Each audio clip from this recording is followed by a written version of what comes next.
Assalamualaikum warahmatullahi wabarakatuh. Oke, perkenankan kami kelompok kami untuk menjelaskan materi terkait dengan SLBC SDLC dengan tema waterfall. Oke, model waterfall merupakan metodologi pengembangan perangkat lunak yang mengadopsi proses pengembangan secara sistematis dan beruntun, di mana dimulai dari spesifikasi kebutuhan penggunaan dan berlanjut melalui tahapan-tahapan perencanaan, pemodelan, dan konstruksi serta penyerahan sistem kepada pengguna. Model ini pertama kali diperkenalkan oleh Winston W. Royce pada tahun 1970 dan sejak saat itu telah menjadi dasar dari berbagai metode pengembangan perangkat lunak. Pendekatan waterfall menekankan pada dokumentasi yang komprehensif dan perencanaan yang matang di awal proyek. Setiap fase harus diselesaikan sepenuhnya sebelum fase berikutnya dapat dimulai, memberikan struktur yang jelas dan mudah diikuti. Hal ini membuat model waterfall sangat cocok untuk proyek-proyek dan rekrutmen yang jelas dan tidak berubah-ubah.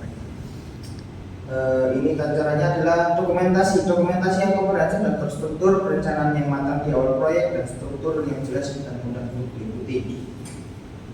Dan slide selanjutnya.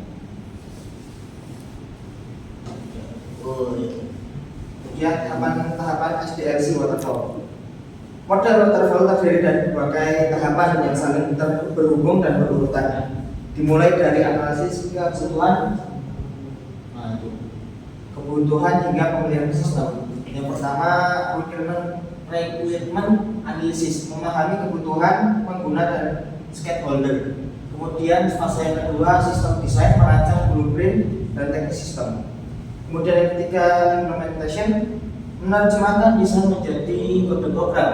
Yang keempat, testing, menguji sistem untuk memastikan kualitas. Yang kelima, deployment, memindahkan sistem ke lingkungan produksi. Kemudian yang terakhir adalah maintenance, yaitu memantau dan memelihara sistem. Untuk penjelasan lebih jelasnya akan dijelaskan oleh teman-teman saya.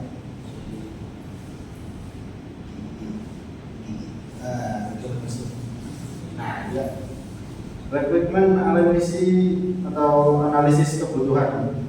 Tahap analisis kebutuhan merupakan fondasi dari keseluruhan proses pengembangan sistem. Pada fase ini, tim pengembangan melakukan serangkaian aktivitas untuk memahami secara mendalam apa yang dibutuhkan oleh pengguna dan stakeholder. Proses ini melibatkan berbagai teknik pengumpulan data seperti wawancara, survei, observasi, dan analisis dokumen yang ada. Yang kesatu ada tujuan sistem, mengidentifikasi tujuan sistem yang ingin dicapai. Dan yang kedua, kendali, mengenali kendala yang ada dalam pengembangan sistem. Tiga, fitur, menentukan fitur-fitur yang diharapkan dari sistem. Sistem desain atau perancangan sistem. Fase perancangan sistem mengambil input dari dokumen analisis kebutuhan dan mentransformasikan menjadi blueprint teknis yang akan digunakan dalam pembangunan sistem. Tahap ini terbagi menjadi dua bagian utama: perancangan tingkat tinggi atau high level design dan perancangan detail atau detail design. High level design menentukan arsitektur sistem secara keseluruhan, dan detail design membuat spesifikasi teknis untuk setiap komponen sistem.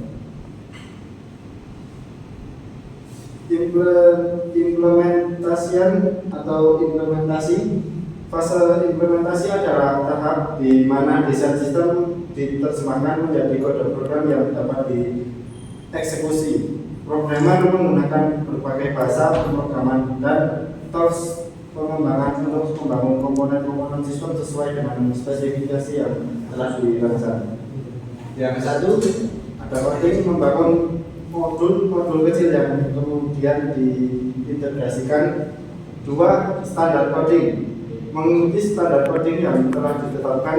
Tiga, dokumentasi melengkapi kode dengan dokumentasi yang memadai. Testing atau pengujian. Tahap pengujian merupakan fase kritis di mana sistem yang telah dibangun diuji secara menyeluruh untuk memastikan kualitas dan kesesuaiannya dengan kebutuhan yang telah didefinisikan. Testing dilakukan dalam beberapa level mulai dari unit testing, integration testing, sistem testing hingga user testing. Unit testing menguji setiap komponen secara terpisah. Integration testing memverifikasi integrasi antar komponen. Sistem testing mengevaluasi sistem secara keseluruhan. Testing memvalidasi sistem dengan pengguna akhir.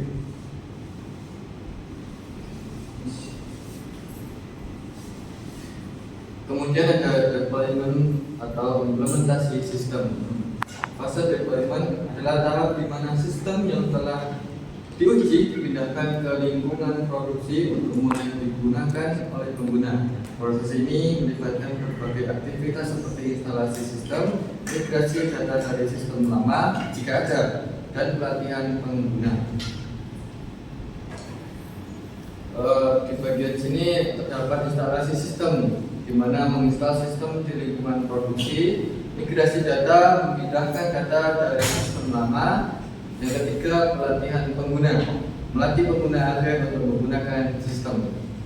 Kemudian ada maintenance atau pemeliharaan. Fase pemeliharaan adalah jangka panjang, di mana sistem yang telah diimplementasikan dipantau dan dipelihara untuk memastikan operasi yang optimal. Aktivitas maintenance mencakup perbaikan bug yang ditemukan setelah deployment, pembaruan sistem untuk mengakomodasi perubahan kebutuhan, serta optimalisasi performa.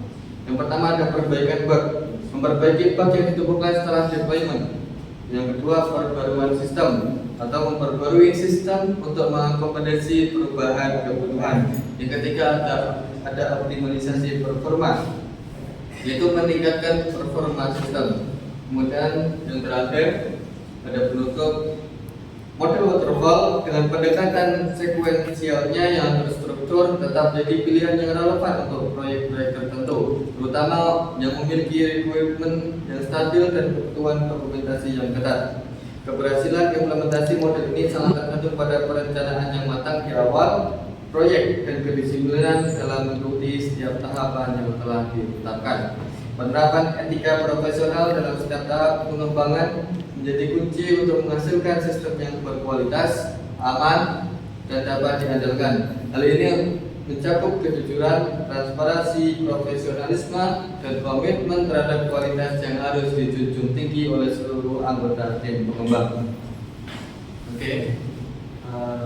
Selanjutnya kami membuka sesi pertanyaan. Silakan yang bertanya. Oke, tidak ada yang bertanya, kita saja. Terima kasih sudah mendengarkan. Sekian dari kami. Wassalamualaikum warahmatullahi wabarakatuh.